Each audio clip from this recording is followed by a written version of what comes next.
Amen, alléluia. Alléluia.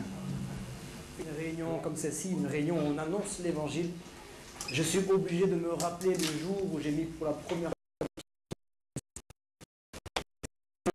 fois en fait. Quand je me suis levé, le soleil n'était pas différent de d'habitude. Ma vie n'était pas différente de d'habitude. Tout était comme d'habitude. Sauf que ce jour-là, j'avais un rendez-vous avec Dieu. Je ne le connaissais pas du tout. Je ne connaissais rien de Dieu. Mais alors rien du tout. Vraiment, j'étais perdu. J'ai même pas eu la base, j'ai même pas eu le catéchisme, j'ai rien eu. Mais j'avais besoin de rencontrer un Dieu vivant. J'avais pas besoin d'une religion, ça m'intéressait pas la religion, d'avoir une tradition, d'avoir des choses et tout ça. Non, j'avais besoin d'avoir un Dieu vivant. Et je suis venu à l'église, c'était à Cimier.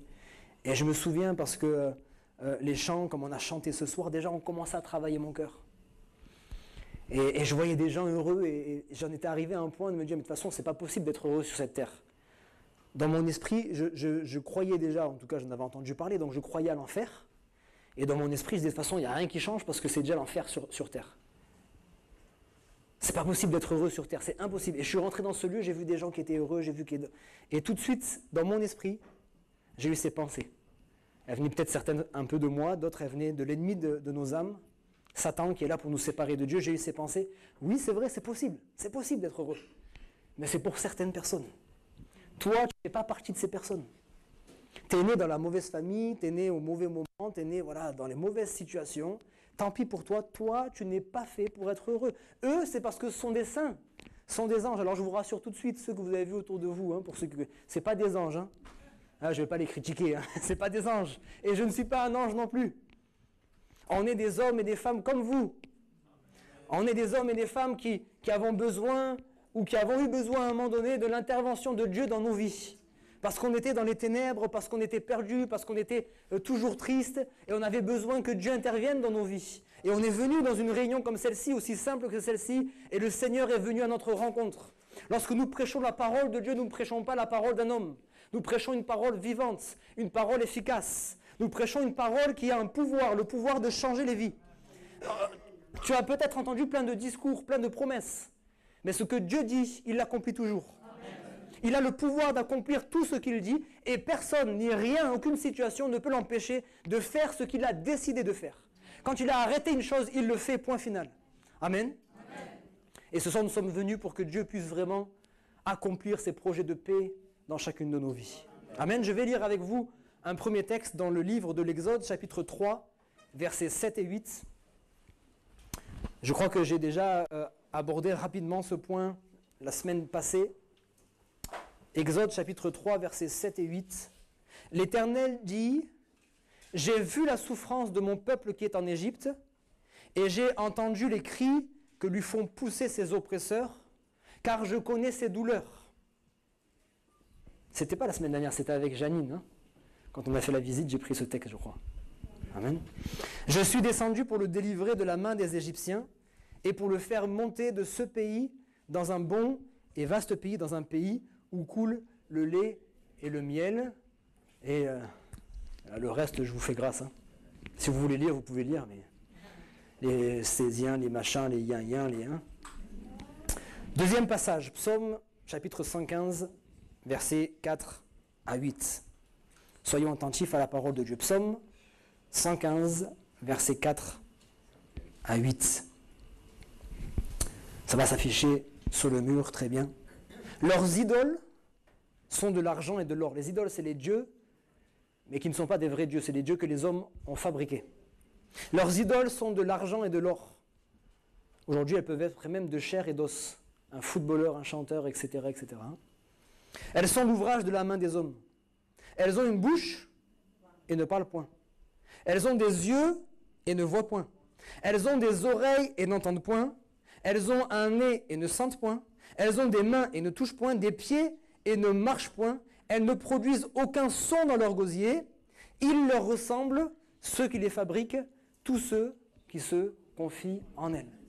Mais la bonne nouvelle, c'est que si vous êtes venus ce soir, c'est que vous avez envie de vous confier en l'Éternel des armées. Le Dieu qui est au-dessus de tout, nous l'avons chanté, Jésus le plus beau nom. Jésus, le nom qui a été élevé au-dessus de tout autre nom. Et je voudrais dire à quelqu'un ce soir, cette bonne nouvelle, c'est que tu as un Dieu qui t'aime. Amen. Tu as un Dieu qui t'aime. Tu as un Dieu qui a des projets merveilleux pour ta vie. Je disais aux jeunes samedi dernier, je leur disais, vous savez, Dieu a déjà écrit tout le scénario de ta vie. Dieu a écrit le plus beau des films. Est-ce que je peux entendre un amen? Amen. Dieu a déjà écrit le scénario. Lui, il a déjà un scénario merveilleux. Je leur disais, vous savez, les films à l'eau de rose, où tout finit très bien. C'est vrai que dans le film, il y a plein de péripéties, il y a plein de choses qui arrivent là, mais à la fin, ça finit bien. Tout est merveilleux. Et la plus belle des fins que tu peux imaginer dans ton film, elle est bien loin de ce que Dieu a déjà prévu pour toi. Mais il faut qu'on puisse entrer dans ses projets. Il faut qu'on puisse entrer dans sa volonté. Nous avons un Dieu qui nous aime. Voilà pourquoi il nous dit ce soir, même si tu es venu avec des soucis, ne crains pas, crois seulement. Il te dit ce soir, allez, c'est bon, laisse de côté là les soucis. Tu n'es pas venu pour t'inquiéter. Tu les as gardés toute la semaine, tu as réfléchi, c'est bon, ça ne change rien. La Bible dit celui qui ne peut rien faire, il ne peut pas ajouter 1 centimètre à la durée de sa vie. Ne vous inquiétez pas pour ces choses-là. Amen. Il te dit ce soir, allez, mets ça de côté, s'il te plaît. J'ai envie d'avoir un temps de... Amen. Il dit, mais moi, je ne veux pas que tu sois là physiquement, mais ton esprit, il est ailleurs. Ça vous est arrivé d'être avec des gens comme ça? Ils sont là, mais ils ne sont pas là. Des fois, je prêche, et il y en a, ils sont là, mais ils ne sont pas là. Ils dorment. Ici, ça n'arrive pas, hein, sinon je crie d'un coup, et puis ils se réveillent. Mais le Seigneur, il veut que tu sois là pleinement. Il veut que tu sois là pleinement, il veut te parler. La Bible dit, Dieu a attiré son peuple dans le désert pour pouvoir lui parler. Des fois, il t'attire dans des moments un peu, c'est le désert, c'est difficile, c'est compliqué, tu n'entends plus sa voix, c'est compliqué, mais il t'attire dans ce lieu pour pouvoir te parler. Amen. Alors le Seigneur, ce soir, il veut te dire 3 choses, on l'a lu. J'ai vu, j'ai entendu et je suis descendu. La première chose, j'ai vu, j'aimerais lire avec vous juste ce verset, Jean chapitre 1, verset 48.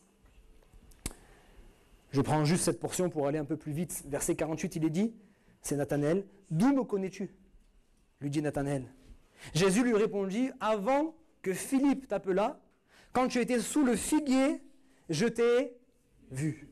J'ai vu ta souffrance. Je t'ai vu, je te connais. » La Bible dit, alors que tu es dans le ventre de ta mère, que tu étais encore une masse informe et vide. Au début, c'est ça, hein? On est informe, c'est rien du tout. Quand tu étais encore une masse informe et vide, rien n'était encore formé en toi, je te connaissais déjà. Et chacun des jours de ta vie était inscrit dans le livre. Le scénario était déjà écrit, je vous ai dit. Il te connaît déjà. Il te connaît par ton nom.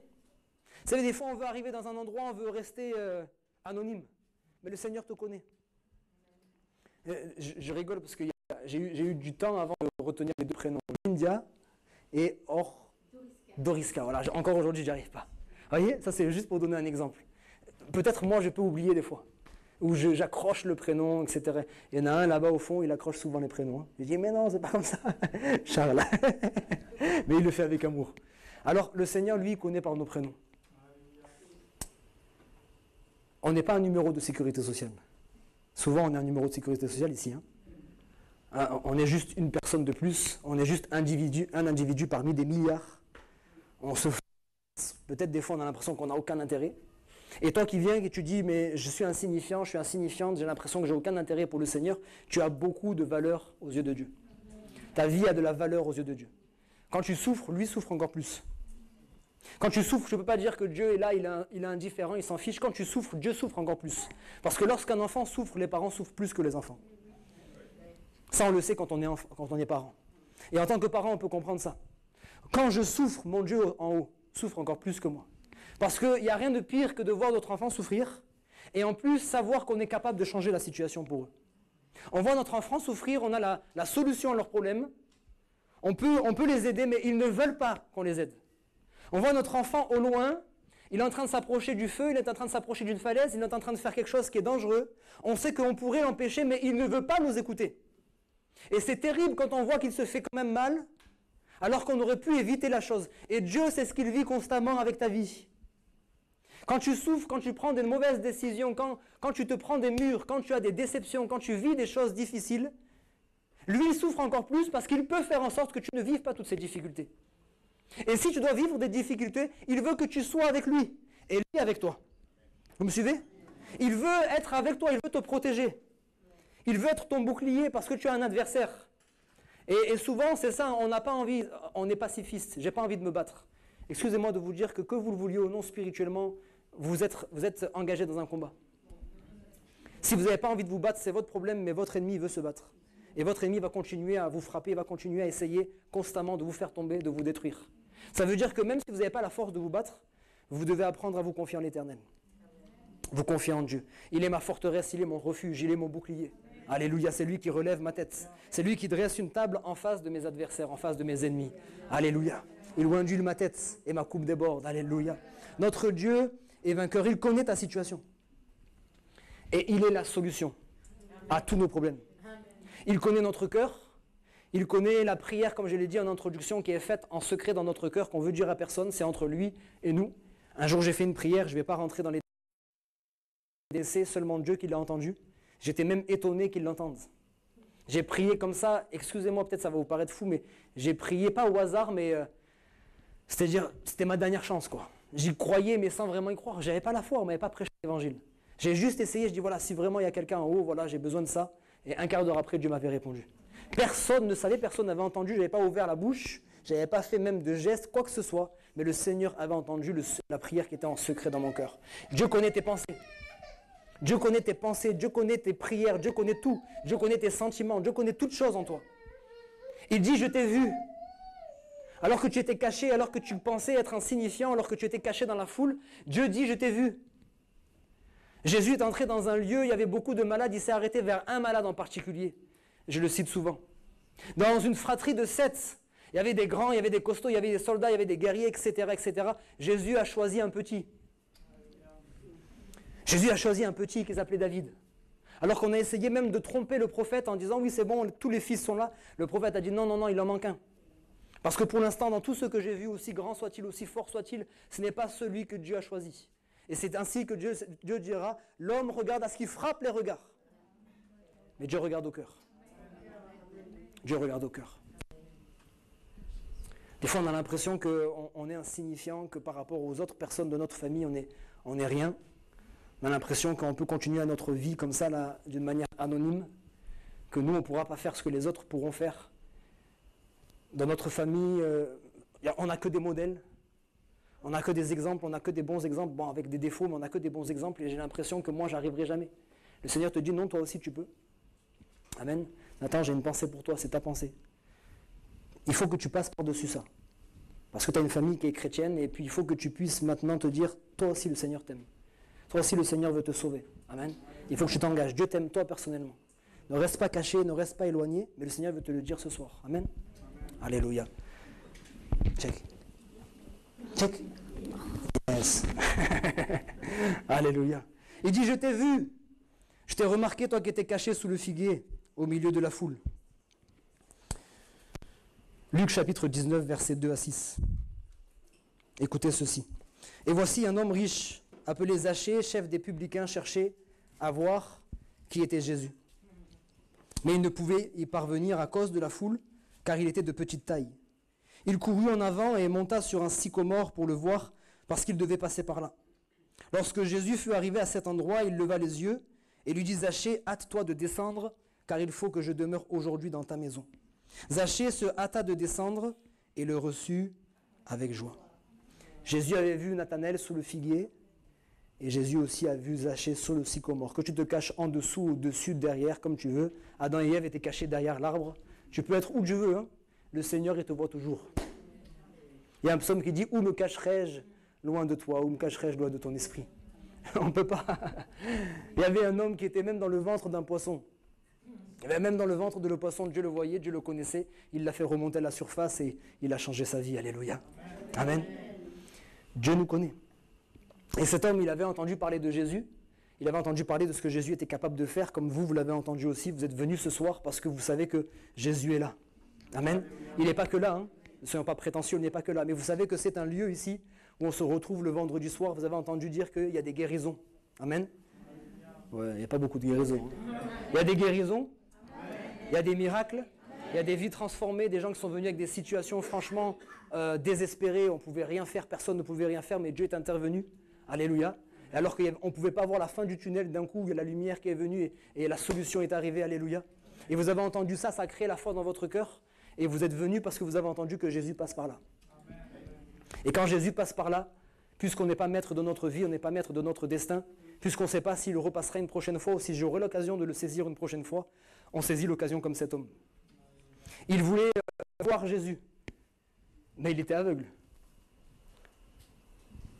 Bartimée était aveugle, Zachée n'était pas aveugle. Il voulait voir Jésus, mais il était petit. Zachée était petit de taille, il y avait une foule, il y avait un obstacle.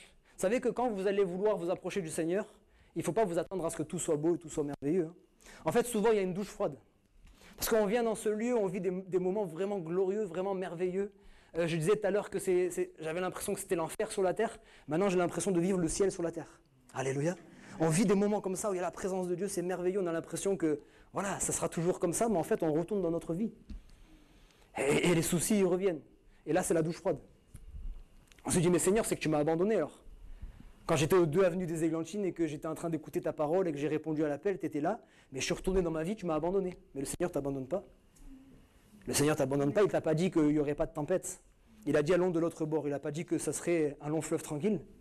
Allons de l'autre bord, mais jusqu'à l'autre bord, il y aura peut-être des tempêtes. Dans ta vie, il y aura des tempêtes.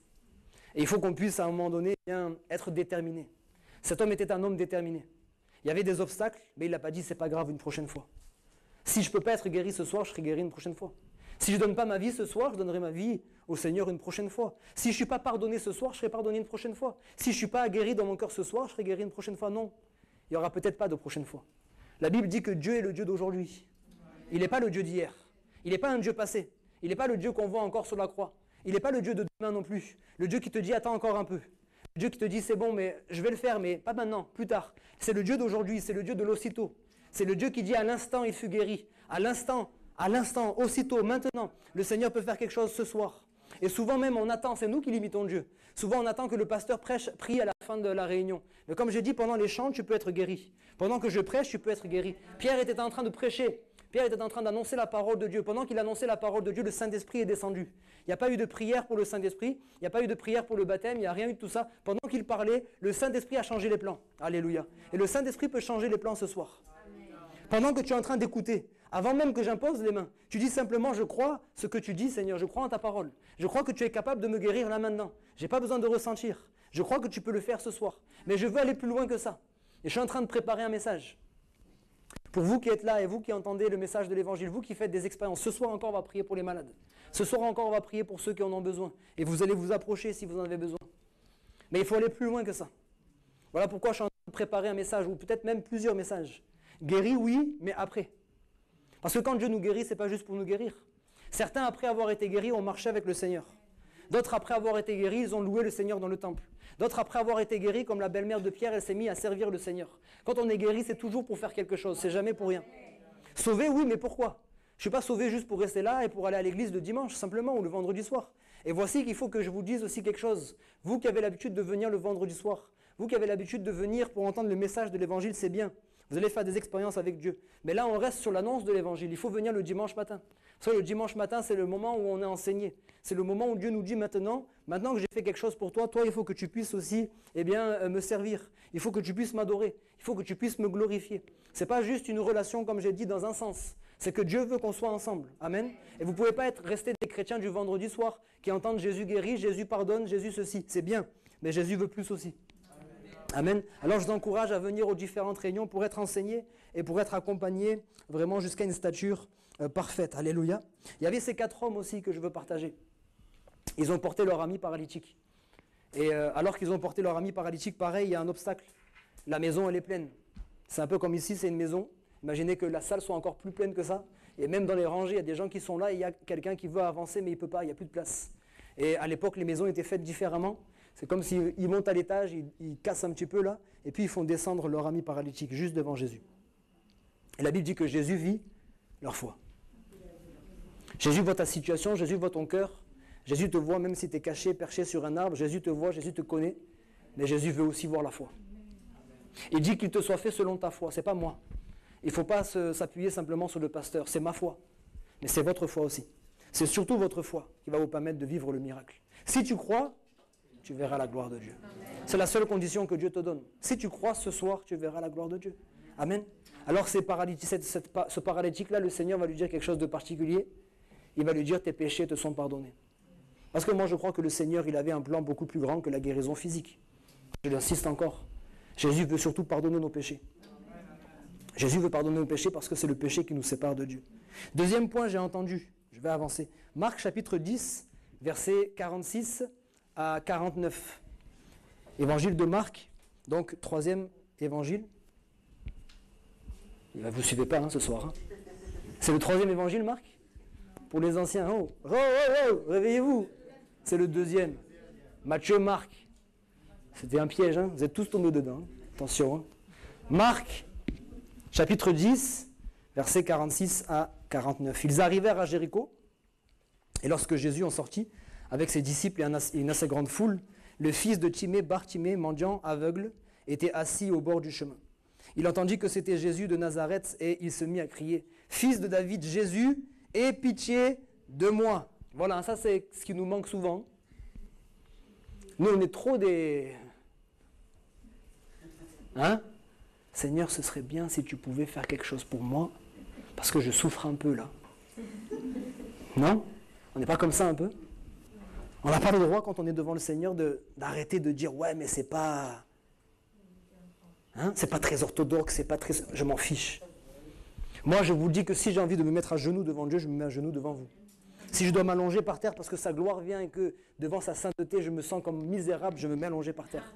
Si je dois crier un jour parce que vraiment Dieu est en train de me montrer sa puissance et sa gloire, je vais crier. Si je dois pleurer, je vais pleurer. Parce que je m'en fiche de vous. Je vous aime, hein, mais je ne suis pas là pour vous. La Bible dit que chacun se charge de sa croix. Quand on vient à l'église, on ne vient pas pour les autres. Parce que les autres, à un moment donné ou à un autre, malheureusement, ils peuvent arrêter la course.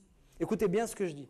On peut venir des fois avec des amis. On n'a pas envie de venir seul à l'église, on vient avec des amis, avec des membres de la famille. Mais je ne viens pas pour eux.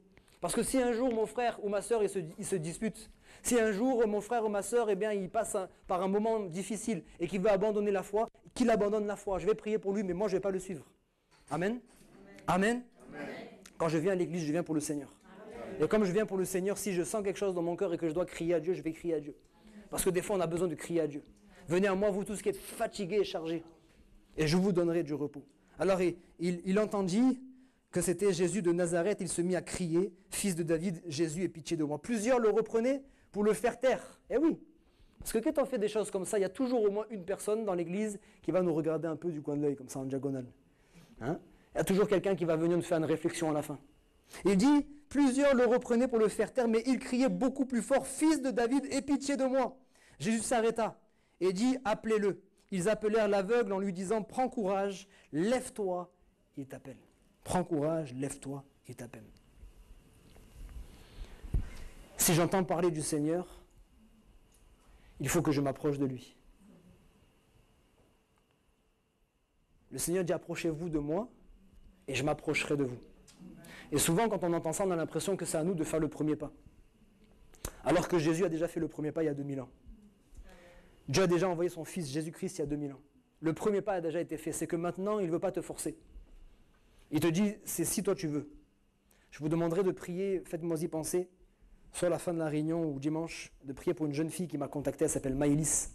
Et c'est une jeune fille qui vit des moments très difficiles. Je ne peux pas rentrer dans tous les détails, si un jour elle vient à l'église, je voudrais garder ça confidentiel. Mais elle a vécu des choses vraiment terribles. Si vous imaginez vraiment le pire, vous pouvez, je pense, vous approcher de ce qu'elle a vécu. Elle a vécu des choses vraiment terribles. Et à cause de ça, il y a eu des portes qui ont été ouvertes. Elle est vraiment tourmentée par les démons. Elle est tourmentée par les esprits. On était au téléphone hier, et alors qu'on était au téléphone, juste au téléphone, et je lui parlais du Seigneur, je lui parlais de Jésus, à 3 reprises, elle a vomi. À 3 reprises, il y avait des manifestations. Elle avait la tête qui tournait, elle a failli tomber dans les pommes, etc., parce qu'il y avait des manifestations démoniaques.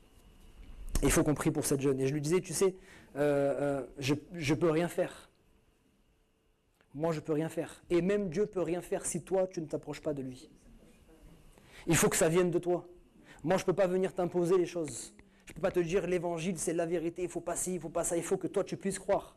Parce que si tu viens à l'évangile, si tu viens à Jésus, mais qu'en parallèle, et ça, c'est ce qu'on fait souvent. Si tu viens à Jésus, mais qu'en parallèle, on ne sait jamais, tu essayes tel telle chose, tel marabout, elle me parlait de faire les plombs, de faire ceci, de faire cela. La pauvre, elle est tellement perdue qu'elle a demandé à ses amis musulmans, à ses amis juifs, à ses amis ceci, elle tourne partout. J'ai dit non, non, non, non, non, non, non. Il faut fixer tes regards vers une seule personne, c'est Jésus-Christ. Si on est en train de faire une œuvre de restauration, si Jésus te restaure, mais qu'en même temps tu ouvres la porte à d'autres choses, les démons qui vont rentrer, ils vont détruire à nouveau. Il faut que tu fermes la porte à tout le reste. Jésus est le seul nom. Jésus est le seul nom. Jésus est le seul qui peut te sauver. Jésus est le seul qui peut te sauver. Alors quand tu vas commencer à crier à Dieu, il faut t'attendre à ce qu'il y ait des personnes qui vont s'opposer. C'est obligatoire. C'est jamais facile de s'approcher au Seigneur. On ne vous a jamais dit ça. Si je vous le dis un jour, vous ne m'écoutez pas parce que ce n'est pas vrai. S'approcher de Jésus, c'est un combat. C'est un combat. Parce que je l'ai dit tout à l'heure, il y a quelqu'un qui veut notre mal. Il y a quelqu'un qui veut nous garder avec lui, qui veut nous garder à lui. Et alors que tout va bien, peut-être ça commence à aller mieux parce que tu es venu à l'église et il y a une période de grâce et tu veux continuer à l'église parce que tu veux aller plus loin, tu veux rencontrer le Seigneur un peu plus, tu veux vraiment avoir une relation avec lui. C'est à ce moment-là que tout va commencer à se gâter dans ta vie. Les conflits au travail, les conflits à la maison, les conflits avec le mariage, les conflits avec les enfants, les soucis de santé, les enfants qui tombent malades, etc., etc., que des problèmes. Juste pour dire, non, j'abandonne pas Dieu. Mais pour l'instant, ce n'est pas le moment. Je vais régler mes problèmes, et quand j'aurai fini, je viendrai. Juste à ce moment-là, on veut s'approcher du Seigneur, on est fatigué. C'est lourd. Le jeudi, ça va, le mardi, ça va, le lundi, ça va. Mais le mercredi, on est fatigué. Le vendredi, n'en parlons pas, on est fatigué, on est épuisé. On est même en forme toute la journée jusqu'à 16h. Arrivé à 16h, bam, le coup de barre. C'est difficile, bon, c'est pas grave. En fait, c'est pas grave, je vais louper une réunion, c'est pas grave. Hein? C'est pas grave, c'est une réunion. Sauf que c'est un rendez-vous que Dieu t'avait donné. Et c'est ce soir-là que Dieu avait prévu de te guérir. C'est ce soir-là que Dieu avait prévu de te donner une parole. Amen. Vous savez que Dieu est souverain. Je donne souvent cet exemple comme un échiquier. Dieu a déjà 50 longueurs d'avance. Il sait déjà que s'il déplace tel pion, c'est parce qu'il va faire ça, ça, ça, ça, ça. Des fois, nous, on est là, on regarde et dit, mais là, il est en train de se tromper, non? Il est en train de se louper, mais en fait, il a déjà plusieurs longueurs d'avance. Ça veut dire que moi, pendant la semaine, quand je suis en train de me tenir devant le Seigneur, et que je dis, Seigneur, dis-moi, c'est quoi que tu veux que je prêche? Vous me suivez? C'est parce que j'ai pas un calendrier. Hein. Pour ceux qui ne savent pas, j'ai pas un calendrier. Vendredi, temps, on prêche ça. Dimanche, temps, on prêche ça. Ça ne marche pas comme ça. Dans l'église traditionnelle, c'est comme ça, mais nous, non. On se laisse conduire. Donc pendant que je me tiens devant le Seigneur, Dieu me donne un message. Dieu me donne une parole pour vous. Mais si le jour J, vous ne venez pas, c'est votre libre choix. Et du coup, vous allez louper la parole que Dieu vous avait donnée. Amen. Il n'y a jamais une réunion qui ne sert à rien, c'est impossible. Dieu a toujours prévu quelque chose. Et si tu dis c'est juste une réunion, effectivement, tu auras l'impression de rien avoir loupé. Mais si tu dis c'est la réunion où Dieu va faire quelque chose pour moi, je dois y aller. C'est-à-dire vraiment, il faut que tous les éléments se déchaînent contre moi pour que vraiment j'arrive pas. Hein. Il y a un chant que je cite souvent, il dit « Si je ne peux pas courir, je vais marcher. Si je ne peux pas marcher, je vais ramper. Mais dans tous les cas, je vais y aller à l'église. » Amen. On a besoin d'être déterminé. C'est ce qui nous manque. C'est ce qui nous manque bien souvent. On n'est pas déterminé. Je pleure. Vous qui êtes là, qui entendez l'évangile, peut-être ça vous est arrivé d'avoir des moments où je viens. Et puis 6 mois, je ne viens plus. Et puis 3 mois, je viens. Et puis encore 2 semaines, je ne viens plus. Et puis je viens, et puis je ne viens plus, etc., etc. Et notre vie, c'est en dents de scie tout le temps. Si le Seigneur revient au moment où tu es bien, tant mieux. Mais s'il revient au moment où tu es tout en bas, comment ça se passe? C'est sûr que je ne suis pas toujours sur la montagne. Je ne suis pas toujours au top niveau, mais je dois toujours être avec le Seigneur. Je dois toujours être avec le Seigneur. Malheureusement, un rien, et ça c'est notre société. On a trop de confort. Souvent, j'entends les chrétiens dire, oui, mais là-bas, en Asie, il se passe des choses extraordinaires. En Afrique, il se passe des choses extraordinaires. Là-bas, là-bas, là-bas. Oui, mais ils sont persécutés. Ils n'ont aucun confort. C'est-à-dire l'endroit où c'est le mieux, c'est l'église, vraiment. C'est là où ils vont se réfugier. Ils n'ont rien d'autre à faire, rien de mieux à faire. Parce que quand ils sont malades, c'est Jésus ou la mort. La moindre petite chose peut s'infecter et puis je peux mourir pour une bêtise. Donc c'est soit Jésus intervient, soit je meurs. Mais nous, on a tellement de confort. Je ne vais pas aller à l'église, mais ce n'est pas grave. Pendant ce temps, je vais prendre des médicaments. Je ne vais pas aller à l'église, mais ce n'est pas grave. Pendant ce temps, je vais aller voir un psychologue. Je ne vais pas aller voir à l'église, mais ce n'est pas grave. Pour l'instant, je vais essayer de trouver notre solution. Et puisqu'on trouve des solutions, Dieu n'a plus rien à faire. Quand on arrive à l'église, on est comme déjà rassasié alors qu'on n'est pas vraiment. Je dois rester assoiffé de Dieu. Et quel que soit ce qui va se dresser devant moi, je m'en fiche. Il peut y avoir une foule devant moi, et je m'appelle Zachée, je suis petit, je vais trouver une solution en montant sur l'arbre. Il peut y avoir encore une foule devant moi et j'ai un ami à porter, je vais passer par le toit, c'est pas un problème. Il peut y avoir une foule qui me dit tais-toi, arrête de prier, arrête d'aller à l'église, arrête de faire ceci, arrête de faire cela, je m'en fiche, je vais continuer encore plus fort. Parce que tu entendras des voix comme ça, tu entendras des amis te dire mais qu'est-ce que tu fais à l'église? Tu as des problèmes, oui c'est vrai, parce que le diable il s'acharne encore plus. Mais c'est pas parce que tu es en train de trouver le bon chemin. Et comme tu trouves le bon chemin, l'ennemi il essaye de t'arrêter. Je vais vous prendre un exemple qui peut-être va un peu choquer, mais ça va vous parler. Vous connaissez les pervers narcissiques? Les gens qui sont là, qui vous tiennent, ils vous enferment. C'est-à-dire vous pouvez même aller travailler, vous avez votre famille, etc., mais ils arrivent à vous isoler. Ils travaillent tellement dans votre mentalité, etc., qu'ils arrivent à vous isoler. Ils vous menacent, etc., etc. D'accord? Et vous vivez dans la peur. Et en fait, son but, lui, c'est de faire en sorte que vous soyez toujours isolé, parce que dès que vous allez parler avec d'autres personnes, vous allez vous rendre compte que votre vie, elle n'est pas normale. Il a réussi à faire en sorte que c'est normal que vous soyez battu, c'est normal que vous soyez abusé, c'est normal que vous soyez ceci, c'est normal que vous soyez cela, c'est la norme. Parce que vous vivez dans votre coin. Et il sait que si vous commencez à parler avec les autres personnes vont vous ouvrir l'esprit. Vont vous dire non, c'est pas normal. Donc juste en sachant ça, vous allez commencer à sortir un petit peu de son cercle. Donc qu'est-ce qu'il va faire? Il va tout faire pour que vous ne soyez pas en contact avec d'autres personnes. S'il voit que vous êtes en train de rencontrer une personne qui peut être bien pour vous, qui va vous monter vers le haut, il va faire en sorte que vous soyez coupé. Et bien le diable c'est pareil. Il a réussi tellement à avoir une emprise sur nous qu'il sait que si tu t'approches de Jésus, ta vie va être complètement délivrée. Ta vie va complètement changer. Si tu continues là sur ta route, si tu continues la démarche que tu as commencé de faire, si tu vas jusqu'au bout, si tu dis Seigneur, moi je ne veux pas juste participer à des réunions, faire des expériences avec toi, je veux que tu rentres dans ma vie. Je veux que tu rentres dans ma vie, je veux que tu fasses partie de ma vie, je veux que tu rentres dans mon cœur. Je veux marcher avec toi tous les jours. Moi, je ne veux pas juste être un religieux, je ne veux pas juste faire des expériences, je veux être avec toi tous les jours. Si vous faites ça, vous allez avoir une vie qui est complètement différente. Dieu va complètement vous guérir, Dieu va complètement vous libérer. Et voilà pourquoi le diable va tout faire pour que vous ne le fassiez pas. À vous d'être déterminé. Criez plus fort que la maladie. Criez plus fort que la situation que vous traversez. Criez plus fort que ceux qui vous disent tais-toi. Criez plus fort encore. Et le Seigneur va s'arrêter. Le Seigneur a dit j'ai vu. Mais le Seigneur a dit aussi j'ai entendu. Il entend les cris. Il entend les cris de ceux qui sont déterminés. Il entend les cris de ceux qui disent quoi qu'il arrive, je ne te laisserai pas partir tant que tu ne m'auras pas béni. Ceux qui sont déterminés, qui disent moi je veux maintenant que ma vie elle change. Je ne veux pas attendre demain. Tu as dit Seigneur que tu peux agir maintenant, je te mets au défi. On ne met pas Dieu au défi avec orgueil, mais on met Dieu au défi parce que Seigneur, je mets au défi ta parole. Parce que je crois que ta parole est la vérité. Et il n'y a aucune raison pour que je continue à être dans cette situation alors que tu as payé le prix pour moi.